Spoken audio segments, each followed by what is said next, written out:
Comment comprendre les tensions en cours entre Zelensky et Trump sur les terres rares de l'Ukraine? Voici ce que j'écrivais il y a un an.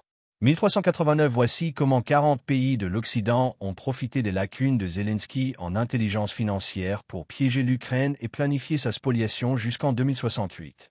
Leçon d'éducation financière numéro 1389 de Jean-Paul Pougala, publié le 1er janvier 2024 et que vous pouvez relire avec le code 1946 sur www.pougala.net. Voici ce que j'écrivais il y a un an.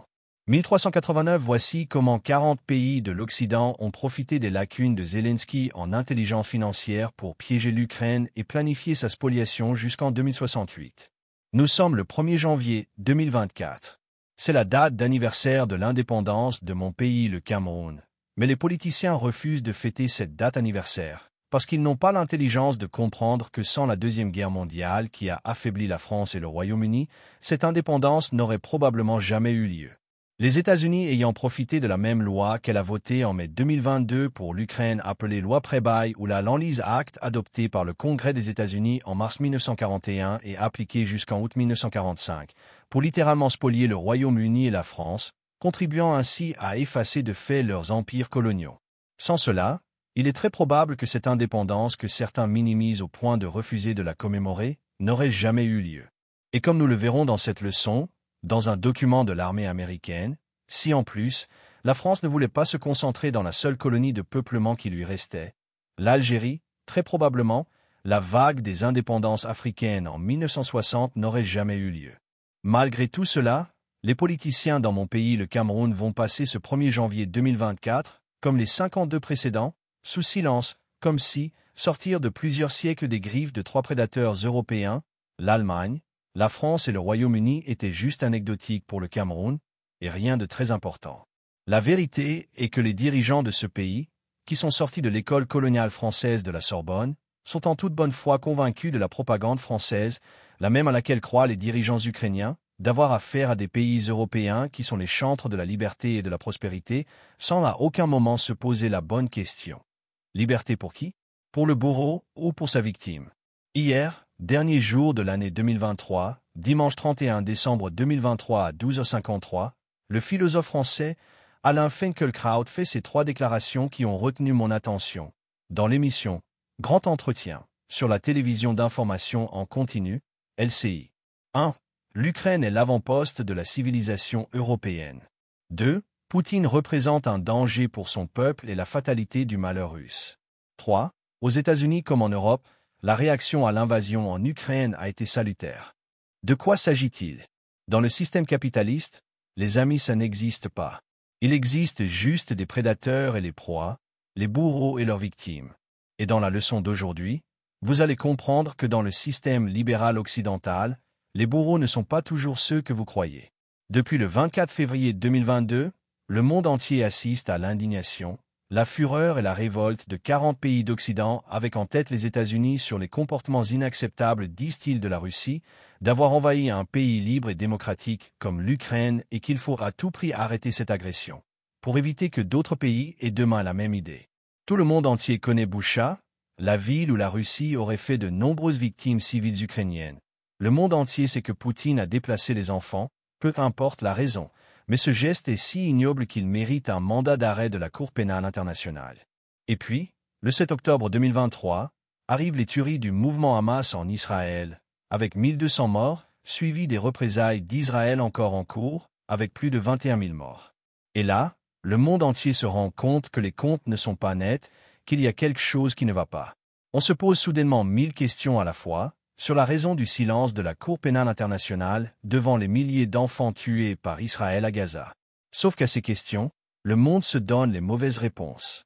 Personne ne comprend pourquoi Poutine doit être arrêté pour des enfants des orphelinats du Donbass, déplacés en lieu sûr en Russie, alors que Netanyahou, le premier ministre israélien, peut tuer autant d'enfants palestiniens sans rien risquer. Même des reproches. On s'indigne et on parle de 2 poids, 2 mesures.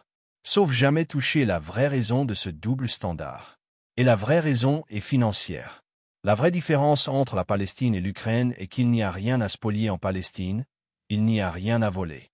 Alors que l'Ukraine, ce sont les mines du Donbass, ce sont les plantations infinies des plaines de la Nouvelle-Russie, ou Novorossia, le nom d'un territoire de l'Empire russe formé en 1764 au nord de la mer Noire, qu'aujourd'hui la Russie revendique en Ukraine et qu'il faut braquer et les soustraire aux Ukrainiens. Cette histoire commence mardi le 2 décembre 2014. Après le coup d'État fomenté par les États-Unis qui a renversé le président démocratiquement élu Yanukovych, le nouveau président Petro Porochenko forme son gouvernement. À la surprise générale, les 3 membres clés de ce gouvernement arrivent tout droit de Washington et doivent revoir leur nationalité ukrainienne la veille du jour où ils prêtent serment. Il s'agit d'une Américaine, un Géorgien et un Lituanien. Nous devons intégrer dans notre gouvernement les meilleures compétences internationales, a déclaré le président Petro Porochenko pour tenter de justifier à son opinion publique la honte et l'humiliation du fait que Washington lui a imposé 3 étrangers dans son gouvernement et à des postes ministériels clés. Avant d'atterrir en Ukraine pour être nommée ministre des Finances, Nathalie Jaresko, une Américaine d'origine ukrainienne travaillait pour le département d'État américain et pour un fonds d'investissement ukrainien financé par le Congrès des États-Unis. Aujourd'hui, le 1er janvier 2024, au moment où j'écris cette leçon, Nathalie Jaresko reste citoyenne américaine. Nathalie Anne Jaresko est née le 24 avril 1965 à Chicago, Illinois, États-Unis. Avant de devenir ministre ukrainienne des Finances en 2014, elle est chef de la section économique de l'ambassade des États-Unis en Ukraine. Donc, elle déménage de l'ambassade des États-Unis à Kiev pour le ministère ukrainien des Finances, toujours à Kiev. Il existe dans l'histoire un seul cas d'un tel transformisme, c'est l'actuel président de la République de Géorgie, Salomé Zourabichvili, une citoyenne française qui était ambassadrice de France en Géorgie et qui a déménagé ses effets personnels un jour pour passer de son poste d'ambassadrice de France dans ce pays, directement pour aller s'asseoir sur le fauteuil d'abord du ministre des Affaires étrangères de Géorgie et puis, aujourd'hui, elle est la présidente de la République de Géorgie, ex-URSS. La présidente Salomé Zourabichvili a 2 enfants, Ketevan, journaliste à la télévision publique française France 24, et Teimoraz, diplomate français. Un véritable pied de nez à Moscou, qui après la guerre de 2008, occupe aujourd'hui militairement environ 20% du territoire de la Géorgie, de l'Abkhazie et de l'Ossétie du Sud, que le gouvernement russe considère comme des États indépendants souverains, la République d'Abkhazie et la République d'Ossétie du Sud. En 2009, l'alors président géorgien Mikhail Saakashvili déclare que la Russie restait à 40 km de la capitale géorgienne, Tbilissi, pointant ses armes sur elle. Pas sûr qu'en mettant une Française à la présidence de la République, les choses vont beaucoup s'améliorer avec Moscou. L'Américaine Jaresko espérait sans succès de faire plier les créanciers de l'Ukraine pour obtenir un effacement de la dette du pays, avant de découvrir une fois devenue ministre des Finances que l'un des plus gros créanciers de l'Ukraine n'était rien d'autre que la Russie qui bien entendu a refusé d'effacer la dette bilatérale avec l'Ukraine. Selon la loi ukrainienne, Nathalie Anne Jaresko avait 2 ans pour renoncer à sa citoyenneté américaine. Ce qu'elle n'a jamais fait, puisqu'elle prend la nouvelle nationalité ukrainienne le 2 décembre 2014, le jour même où elle est nommée ministre des Finances et quitte son poste le 14 avril 2016, c'est-à-dire 1 an, 4 mois et 12 jours. Selon le FMI, la dette publique de l'Ukraine était de 40,6% de son PIB en 2013. Et en 2016, lorsque Jaresko quitte son poste de ministre des Finances de l'Ukraine, en seulement 1 an, cette dette a plus que doublé pour passer à 94% du PIB ukrainien. La faute n'est pas à elle, mais à l'effort de guerre en cours dans l'est du pays, notamment dans le Donbass. On apprendra ensuite des révélations de la chancelière allemande Angela Merkel, confirmées par l'alors président de la République française, François Hollande, que les accords de Minsk II, en 2015, pour mettre fin aux hostilités dans l'est du pays, servaient en réalité à équiper militairement l'Ukraine, ce qui l'a fortement endetté pour passer en à peine 1 an de passage de l'américaine au poste de ministre des Finances pour faire exploser la dette du pays. Le lituanien Evara Abromavicius, co-dirigeant d'un fonds d'investissement suédois, est nommé ministre de l'économie et le géorgien Alexander Kvitashvili, ex-ministre de la Santé en Géorgie, devient le ministre ukrainien de la Santé. Le président Porochenko affirme lui-même qu'il leur a octroyé la citoyenneté ukrainienne le même mardi matin 2 décembre 2014, c'est-à-dire à peine une petite heure avant qu'il soit nommé ministre. On comprend donc que dès 2014, tout est mis en marche pour déboucher à la spoliation bien organisée de l'Ukraine que nous trouvons aujourd'hui avec le 2e pilier de la prédation conduite par l'Union européenne. On a l'impression que lorsque Poutine fait entrer l'armée russe en Ukraine, tous ont sauté de joie pour passer à la phase décisive de la spoliation de l'Ukraine. Nous sommes samedi le 10 septembre 2022. Le ministère russe de la Défense Sergueï Shoigu annonce qu'il retirait des troupes de 2 zones de la région de Kharkiv, dans l'est de l'Ukraine, où une contre-offensive ukrainienne a fait des progrès importants. Le même jour, le porte-parole du ministère russe de la Défense, Igor Konashenkov, explique que les troupes des régions de Balaklia et Izium seraient regroupées vers la région du Donetsk. Ce qui donne les ailes à tout l'Occident. Ils sont probablement en train de gagner leur pari en Ukraine, défaire la Russie. Le 26 septembre 2022, le journaliste français Renaud Girard célébrait l'aventurisme catastrophique de Poutine et nous le présente comme infréquentable même par la Chine à la une du quotidien français Le Figaro. Nous annonce que les Chinois qui ne se contentent que de faire le commerce et jamais de politique sont fatigués que Poutine leur perturbe les affaires à cause de sa guerre. Il titre « La Chine, l'as de la guerre de Poutine ». Sous-titre « L'aventurisme politique dont fait preuve le Kremlin représente tout ce que déteste le pouvoir chinois ». Source https://www.lefigaro.fr. Du lundi le 3 octobre 2022. Aux dernières de l'opération spéciale russe en Ukraine, le journaliste français Renaud Girard titre triomphalement les conséquences de la défaite annoncée de la Russie en Ukraine, à la une du quotidien français Le Figaro ceci. Les fissures du pouvoir de Poutine. Le sous-titre, il semble que le président russe ait omis de préparer un plan B cohérent en cas d'échec de son armée dans la soumission de l'armée ukrainienne. Source www.lefigaro.fr. Renaud Girard fait déjà le deuil des 22 ans de Poutine au pouvoir en Russie. Il écrit « Après 22 ans d'un pouvoir sans partage à la tête de la Russie, Vladimir Poutine ne semble plus totalement en phase avec la réalité. » Le même jour, la première ministre française Elisabeth Borne entre dans la danse pour, d'après elle, accélérer la chute de la Russie et la fin de Vladimir Poutine. En ouverture d'un débat sur la guerre en Ukraine à l'Assemblée nationale française, revigorée des derniers succès de l'armée ukrainienne sur le front à l'est du pays contre la Russie, Elisabeth Borne affirme menaçante contre la Russie. Notre objectif est le même depuis le début, rendre le coût de la guerre insupportable pour la Russie, frapper durement son économie, pour l'empêcher de financer son offensive. C'est la Russie qui a lancé cette guerre. C'est elle qui nous pousse à agir. Ce que Madame Borne ne sait pas en prononçant ces mots, c'est que tous viennent d'être piégés par la Russie et qu'en réalité, la Russie vient de les pousser tous dans une logique de manière à rendre le coût de la guerre en Ukraine insupportable pour eux tous. Nous allons voir dans les pays qui suivent comment. Les propos de Borne viennent de cette séquence qu'on croit à l'époque être favorable pour l'armée ukrainienne sur le terrain, lorsque la Russie se retire des villes comme Kharkiv, Kherson ou Zaporizhia. C'est aujourd'hui, plus d'un an plus tard, avec l'échec de la contre-offensive ukrainienne en juin 2023 qu'on comprend qu'en réalité, la Russie ne s'était retirée que sur les positions de montagne qu'elle jugeait favorables à elle pour une éventuelle contre-offensive ukrainienne plus vulnérable en plaine. Et non parce qu'elle était en perte de vitesse.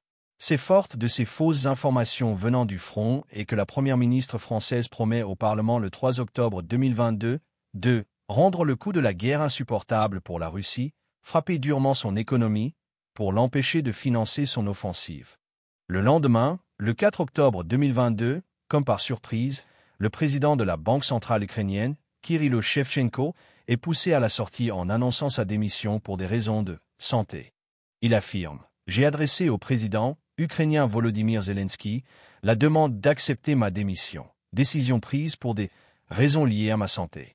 Puisque comme la France, en octobre 2022, c'est toute l'Union européenne qui voit la victoire de l'Ukraine contre la Russie se profiler à l'horizon très probablement dans les mois qui suivent.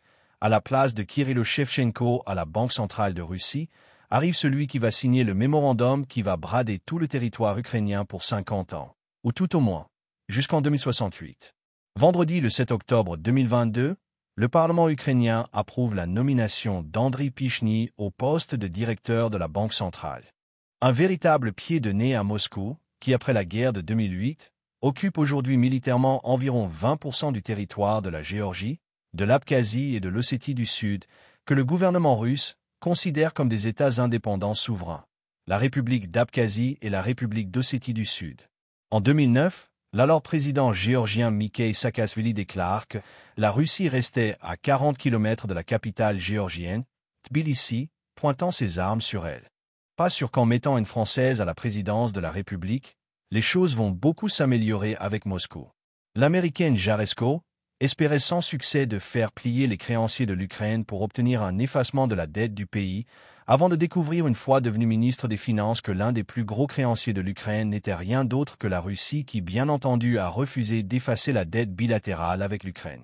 Selon la loi ukrainienne, Natalia Jaresko avait 2 ans pour renoncer à sa citoyenneté américaine.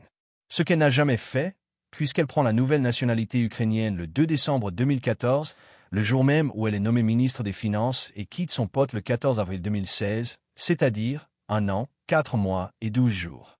Selon le FMI, la dette publique de l'Ukraine était de 40,6% de son PIB en 2013.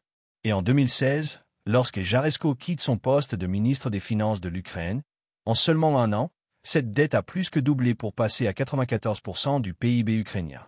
La faute n'est pas à elle, mais à l'effort de guerre en cours dans l'est du pays, notamment dans le Donbass. On apprendra ensuite des révélations de la chancelière allemande Angela Merkel, confirmées par l'alors président de la République française, François Hollande, que les accords de Minsk II, en 2015, pour mettre fin aux hostilités dans l'est du pays, servaient en réalité à équiper militairement l'Ukraine, ce qui l'a fortement endetté pour passer en à peine 1 an de passage de l'américaine au poste de ministre des Finances pour faire exploser la dette du pays. Le Lituanien Evara Abromavicius, co-dirigeant d'un fonds d'investissement suédois, est nommé ministre de l'économie, et le Géorgien Alexander Kvitashvili, ex-ministre de la Santé en Géorgie, devient le ministre ukrainien de la Santé. Le président Poroshenko affirme lui-même qu'il leur a octroyé la citoyenneté ukrainienne le même mardi matin 2 décembre 2014, c'est-à-dire à peine une petite heure avant qu'il soit nommé ministre. On comprend donc que dès 2014, tout est mis en marche pour déboucher à la spoliation bien organisée de l'Ukraine que nous trouvons aujourd'hui avec le deuxième pilier de la prédation conduite par l'Union européenne. On a l'impression que lorsque Poutine fait entrer l'armée russe en Ukraine, tous ont sauté de joie pour passer à la phase décisive de la spoliation de l'Ukraine. Nous sommes samedi le 10 septembre 2022. Le ministère russe de la Défense Sergei Shoigu annonce qu'il retirait des troupes de 2 zones de la région de Kharkiv, dans l'est de l'Ukraine, où une contre-offensive ukrainienne a fait des progrès importants. Le même jour, le porte-parole du ministère russe de la Défense, Igor Konashenkov, explique que les troupes des régions de Balaklia et Izium seraient regroupées vers la région du Donetsk. Ce qui donne les ailes à tout l'Occident. Ils sont probablement en train de gagner leur pari en Ukraine, défaire la Russie. Le 26 septembre 2022, le journaliste français Renaud Girard célébrait l'aventurisme catastrophique de Poutine et nous le présente comme infréquentable même par la Chine à la une du quotidien français Le Figaro. Nous annonce que les Chinois qui ne se contentent que de faire le commerce et jamais de politique sont fatigués que Poutine leur perturbe les affaires à cause de sa guerre. Il titre « La Chine, l'as de la guerre de Poutine ». Sous-titre « L'aventurisme politique dont fait preuve le Kremlin représente tout ce que déteste le pouvoir chinois ». Source https://www.lefigaro.fr. Du lundi le 3 octobre 2022.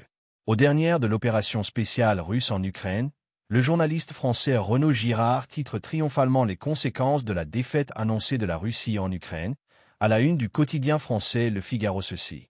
Les fissures du pouvoir de Poutine.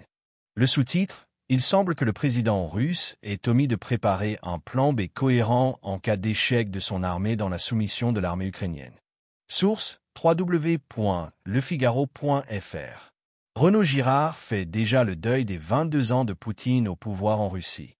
Il écrit « Après 22 ans d'un pouvoir sans partage à la tête de la Russie, Vladimir Poutine ne semble plus totalement en phase avec la réalité. » Le même jour, la première ministre française Elisabeth Borne entre dans la danse pour, d'après elle, accélérer la chute de la Russie et la fin de Vladimir Poutine. En ouverture d'un débat sur la guerre en Ukraine à l'Assemblée nationale française, revigorée des derniers succès de l'armée ukrainienne sur le front à l'est du pays contre la Russie, Elisabeth Borne affirme menaçante contre la Russie. Notre objectif est le même depuis le début, rendre le coût de la guerre insupportable pour la Russie, frapper durement son économie, pour l'empêcher de financer son offensive. C'est la Russie qui a lancé cette guerre. C'est elle qui nous pousse à agir. Ce que Madame Borne ne sait pas en prononçant ces mots, c'est que tous viennent d'être piégés par la Russie et qu'en réalité, la Russie vient de les pousser tous dans une logique de manière à rendre le coût de la guerre en Ukraine insupportable pour eux tous. Nous allons voir dans les pays qui suivent comment. Les propos de Borne viennent de cette séquence qu'on croit à l'époque, être favorable pour l'armée ukrainienne sur le terrain, lorsque la Russie se retire des villes comme Kharkiv, Kherson ou Zaporizhia. C'est aujourd'hui, plus d'un an plus tard, avec l'échec de la contre-offensive ukrainienne en juin 2023 qu'on comprend qu'en réalité, la Russie ne s'était retirée que sur les positions de montagne qu'elle jugeait favorables à elle pour une éventuelle contre-offensive ukrainienne plus vulnérable en plaine. Et non parce qu'elle était en perte de vitesse. C'est forte de ces fausses informations venant du front et que la première ministre française promet au Parlement le 3 octobre 2022 de rendre le coût de la guerre insupportable pour la Russie, frapper durement son économie, pour l'empêcher de financer son offensive. Le lendemain, le 4 octobre 2022, comme par surprise, le président de la Banque centrale ukrainienne, Kyrylo Shevchenko, est poussé à la sortie en annonçant sa démission pour des raisons de santé. Il affirme « J'ai adressé au président ukrainien Volodymyr Zelensky la demande d'accepter ma démission, décision prise pour des raisons liées à ma santé. Puisque comme la France, en octobre 2022, c'est toute l'Union européenne qui voit la victoire de l'Ukraine contre la Russie se profiler à l'horizon très probablement dans les mois qui suivent. À la place de Kyrylo Shevchenko à la Banque centrale de Russie, arrive celui qui va signer le mémorandum qui va brader tout le territoire ukrainien pour 50 ans, ou tout au moins, jusqu'en 2068. Vendredi le 7 octobre 2022, le Parlement ukrainien approuve la nomination d'Andriy Pichny au poste de directeur de la Banque centrale. À peine 2 semaines après, un mandat d'arrêt est lancé contre Kyrylo Shevchenko pour détournement. En réalité, Kyrylo Shevchenko a très probablement compris l'arnaque et a refusé de signer le braquage de son pays. Ce que fera avec plaisir son remplaçant, Andriy Pichny, le 17 janvier 2023 pour 18 milliards d'euros, à rembourser jusqu'en 2068. Il faut une deuxième signature sur le document et ce sera celle de Sergei Marchenko, le ministre ukrainien des Finances. Revenons au problème de notre leçon d'aujourd'hui, les lacunes des politiciens ukrainiens en éducation financière. Lorsqu'on nous annonce que les États-Unis ont offert à l'Ukraine en 2022 l'aide de 110 milliards de dollars, vous croyez qu'il s'agit d'un don? Lorsqu'on dit que la France a envoyé en Ukraine des chars Leclerc, que la Russie a ensuite tout pulvérisé avec des drones en une seule journée, vous croyez qu'il s'agissait d'un don? Lorsqu'on dit que les Pays-Bas vont bientôt envoyer des avions américains F-16 à l'Ukraine, vous croyez qu'il s'agit d'un don? Eh bien non, détrompez-vous. C'est de la dette que l'Ukraine doit payer jusqu'en 2068. L'Ukraine rentrera très probablement dans l'histoire de ce siècle comme la plus grande opération de spoliation d'un peuple par 40 nations qui font semblant de l'aider et qui profitent des lacunes en éducation financière de son président pour déchiqueter le pays, tels des vautours et d'autres carnassiers sur leur proie en plein désert où règne la famine pour trop de prédateurs sans alimentation. Cette spoliation financière gigantesque d'un pays avec des gouvernements naïfs par 40 pays prédateurs qui fera date dans les annales des relations porte un chiffre fétiche. 2068. L'année 2068, l'année que les prédateurs ont prévu que l'Ukraine redeviendra une nation libre. D'où je tire ce chiffre de 2068? Faisons un petit tour à la Commission européenne à Bruxelles et analysons la spoliation programmée de l'Ukraine par les 27 pays de l'Union européenne. Le mode opératoire est connu de tous. Tous les 27 pays font le vide-grenier de tout ce qui ne leur sert pas depuis les années et envoient leurs poubelles militaires à l'Ukraine en prenant bien soin de communiquer à la Commission européenne le montant de cette poubelle et dans le même mois, la Commission européenne envoie au pays qui a vidé son grenier l'argent qu'il a annoncé que coûte sa poubelle, sans que ni la valeur, ni le montant aient été négociés par le client final. L'Ukraine dont le président fait les tours dans les parlements partout en Europe pour remercier de cette prédation. Mais le plus surprenant est une série de questions. Pourquoi l'Ukraine accepte cela? Pourquoi Zelensky vend son pays? Pourquoi le président ukrainien brade son pays pire que s'il était assis à une table pour signer la capitulation de son pays? Pas grave, l'Union européenne a promis à Zelensky que cette dette qui s'accumule tous les jours sera remboursée jusqu'en 2068. Et bien entendu, comme l'Ukraine n'aura pas l'argent pour rembourser, il ne lui restera que de vendre toutes ses mines et surtout, toutes ses terres très fertiles. Question. D'où je sors la date de 2068? Réponse. Le 17 janvier 2023, la Commission européenne a acté la mise sous tutelle de l'Ukraine et sa complète spoliation à travers un acte dont je vais vous parler ici. Mais pour l'instant, contentons-nous des citations de 3 personnages clés de la Commission européenne devant le festin d'une proie financière tellement facile, l'Ukraine. Source. La Commission verse une première tranche de 3 milliards d'euros à l'Ukraine au titre de l'instrument Assistance macrofinancière plus, Commission européenne, europa.eu. www.france.représentation.ec.europa.eu. Déclaration des membres du collège. Aider l'Ukraine à couvrir ses besoins de financement pour faire face à l'agression russe est à la fois crucial et urgent. Le versement, aujourd'hui, de la première tranche de 3 milliards d'euros sur les 18 milliards d'euros d'assistance macrofinancière convenue en décembre montre que la Commission agit avec toute la célérité et la détermination requises. Ursula von der Leyen, présidente de la Commission européenne, 17 janvier 2023. Assistance macrofinance ne veut rien dire, mais juste une expression pour embrouiller la victime, le peuple ukrainien qui doit lire la déclaration. Ce que la présidente de Commission européenne oublie d'ajouter est juste un mot, dette ou prêt et non assistance. Pour être correcte, elle aurait donc dû remplacer l'expression assistance macrofinance par un seul mot, prêt.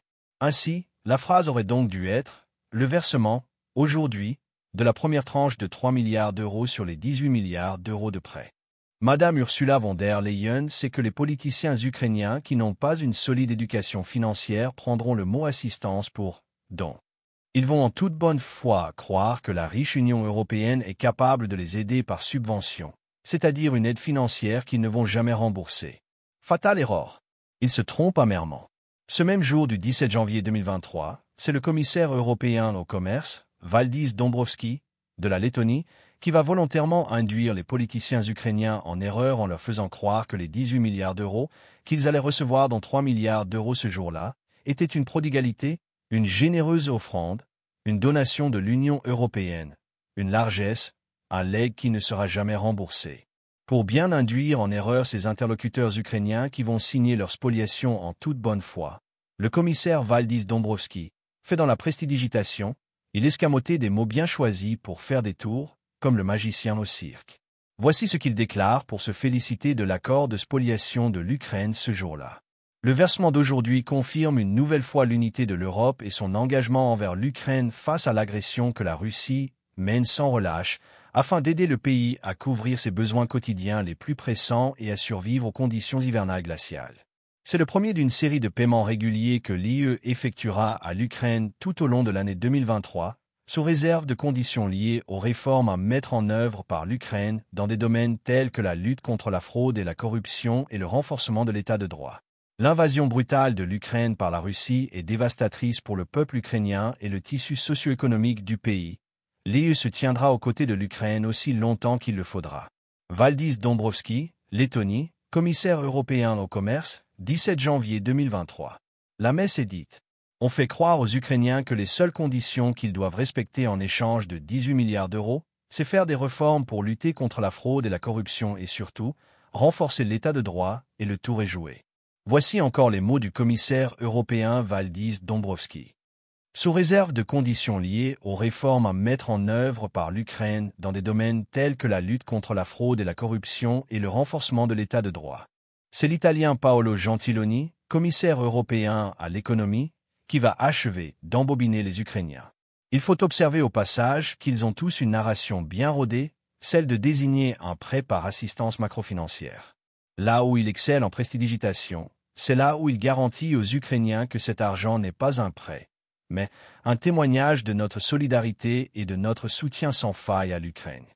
Vous doutez qu'il a dit cela? Voici la phrase complète le même jour du 17 janvier 2023.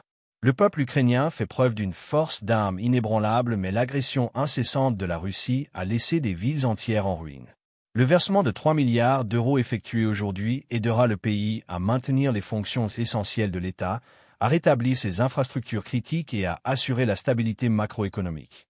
Il s'agit du premier versement sur un montant maximal de 18 milliards d'euros d'assistance macrofinancière que nous fournirons tout au long de l'année 2023, un témoignage de notre solidarité et de notre soutien sans faille à l'Ukraine. Paolo Gentiloni, Italie, commissaire européen à l'économie, 17 janvier 2023. Mais je ne serai pas correct dans cette leçon et je ne dirai pas toute la vérité si je ne citais pas un autre commissaire qui a difficilement trouvé les mots pour dire aux Ukrainiens qu'il s'agit d'un prêt. Il s'agit de l'Autrichien Johannes Hahn, commissaire européen au budget et à l'administration, qui avoue que l'Union européenne n'a pas d'argent et qu'elle est obligée d'aller emprunter sur les marchés financiers pour prêter à l'Ukraine. Lui non plus ne va pas utiliser le mot de « prêt », mais de « aide ». Voici ce qu'il affirme. Par ce premier versement de 3 milliards d'euros, l'UE tient ses engagements visant à garantir à l'Ukraine un soutien structuré et prévisible en 2023. Grâce à notre approche unifiée en matière de financement, nous utilisons notre capacité financière sur les marchés des capitaux pour apporter cette aide aux conditions les plus avantageuses dans l'intérêt de l'Ukraine. Johannes Hahn, Autrichien, commissaire européen au budget et à l'administration, 17 janvier 2023. C'est quoi les conditions les plus avantageuses? Ou plus précisément, nous utilisons notre capacité financière sur les marchés des capitaux pour apporter cette aide aux conditions les plus avantageuses dans l'intérêt de l'Ukraine. La télévision privée française TF1, dans son édition d'avant-hier 29 décembre 2023, la journaliste de la chaîne Caroline Quevrin tente de répondre à la question. L'Ukraine devra-t-elle rembourser l'aide internationale qu'elle reçoit? Elle affirme. Depuis le début de la guerre, des milliards sont versés par les États-Unis et l'UE pour soutenir l'Ukraine. Ces aides sont soumises à des conditions et prennent la forme de prêts. Au total, les États-Unis ont alloué plus de 75 milliards de dollars depuis 2022, selon l'Institut Kiel pour l'économie mondiale, un institut de recherche allemand, tandis que l'UE a versé plus de 82 milliards d'euros d'aide. Pour pouvoir envoyer plus rapidement des équipements aux soldats ukrainiens, Washington a conclu en mai 2022 une loi pré-bail, à la manière de ce qui avait été fait par Roosevelt durant la Seconde Guerre mondiale. Ce dispositif permet de prolonger la durée du prêt au-delà de 5 ans, mais aussi les remboursements dus par l'Ukraine. Si une partie conséquente de l'aide militaire devra donc être rétribuée, aucune échéance n'a encore été fixée. Ce qui est certain, c'est que Kiev y sera tenu, comme l'ont été le Royaume-Uni et la Russie après 1945. Pour les pays européens qui ont envoyé du matériel militaire venant de leur propre stock, un fonds spécial existe, la Facilité européenne pour la paix, FEP. Ce fonds géré par le Conseil européen est chargé de recenser les dons effectués par les États membres une fois les besoins de l'Ukraine identifiés et de les rembourser. Au printemps dernier, l'UE a remboursé aux États les munitions sol-sol et les munitions d'artillerie ainsi que les missiles dont ils ont fait don à l'Ukraine à partir de stocks existants ou à la suite du réagencement des priorités des commandes existantes au cours de la période comprise entre le 9 février et le 31 mai 2023. Un prêt remboursé sur 35 ans.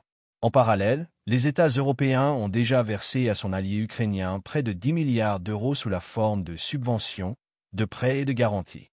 Ainsi, l'Ukraine devra rembourser les prêts hautement concessionnels sur une période maximale de 35 ans, à partir de 2033, a décidé l'UE qui se propose de couvrir les charges d'intérêt. Source www.tf1info.fr. Je retiens cette dernière phrase.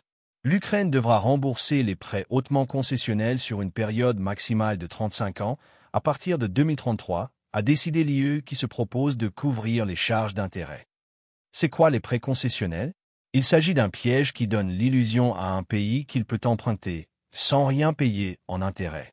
En réalité, cela fait baisser la garde aux politiciens qui ne se rendent pas compte que même si on vous fait cadeau des taux d'intérêt, il existe d'autres taux pour rémunérer un prêt que le prêteur n'a pas intérêt à dévoiler à son emprunteur. C'est la même chose lorsque dans plusieurs pays africains, on vous dit que le gouvernement a levé le taux de douane sur les ordinateurs ou les tracteurs. Et puis, vous êtes surpris qu'à l'importation, on vous demande de payer ce que vous croyez aboli. La vérité est qu'à la douane, vous aviez 3 ou 4 différents impôts et taxes. Pour les besoins de marketing politique, les politiciens vont vous annoncer qu'on a aboli un des 5 impôts ou taxes à la douane. C'est la même chose pour les prêts concessionnaires qui ont fini dans le passé être la première raison du surendettement des pays africains, parce que les gens croyaient qu'ils pouvaient emprunter autant qu'ils voulaient. Le 28 juin 2023, dans une tribune dans le quotidien français Le Monde, intitulée « Les prêts concessionnels ont largement contribué à surendetter les pays pauvres ». L'économiste français Marc Raffineau nous explique par quel mécanisme l'utilisation massive par les bailleurs de fonds internationaux de prêts à conditions préférentielles plutôt que de dons a plutôt contribué à ruiner les pays pauvres qui espéraient se développer en y recourant. Source www.lemondefr.les-prêts-concessionnels. La raison principale est la même que dans le cas de l'Ukraine. L'argent qu'on prête aujourd'hui à l'Ukraine sert surtout pour financer les budgets de fonctionnement et non de création de richesse. Et par conséquent, celui qui prête l'argent, même si c'est à des taux préférentiels, c'est d'avance que l'Ukraine ne pourra jamais rembourser ses prêts. Et c'est là où tous les prédateurs qui prêtent généreusement aujourd'hui vont déchiqueter le pays, pour se partager toutes les ressources naturelles découvertes, telles des vautours devant leur proie dans un désert aride, sans pluie. Où se trouve l'arnaque des soi-disant généreux, altruistes, débonnaires et miséricordieux occidentaux face à leur proie facile? L'Ukraine. En mai 2022, les États-Unis décident de voter le Land-Lease Act, loi pré-bail, semblable à celui voté en mars 1941 et qui avait permis aux Américains de soutenir les pays européens pour contrer l'Allemagne nazie avant d'entrer eux-mêmes en guerre 9 mois plus tard. De quoi s'agit-il? Cette loi dénommée Land-Lease Act, adoptée par le Congrès des États-Unis en mars 1941 et appliquée jusqu'en août 1945, qui autorisait le président à vendre, céder, échanger, prêter le matériel de guerre et toute marchandise aux États dont la défense était jugée vitale pour la défense des États-Unis. Grâce à cette loi, les États-Unis ont prêté un total de 48 milliards de dollars aux Européens, dont 31 milliards seulement au Royaume-Uni et 11 milliards à l'Union soviétique. Lire toute la leçon sur www.pougala.net. 2. Jean-Paul Pougala.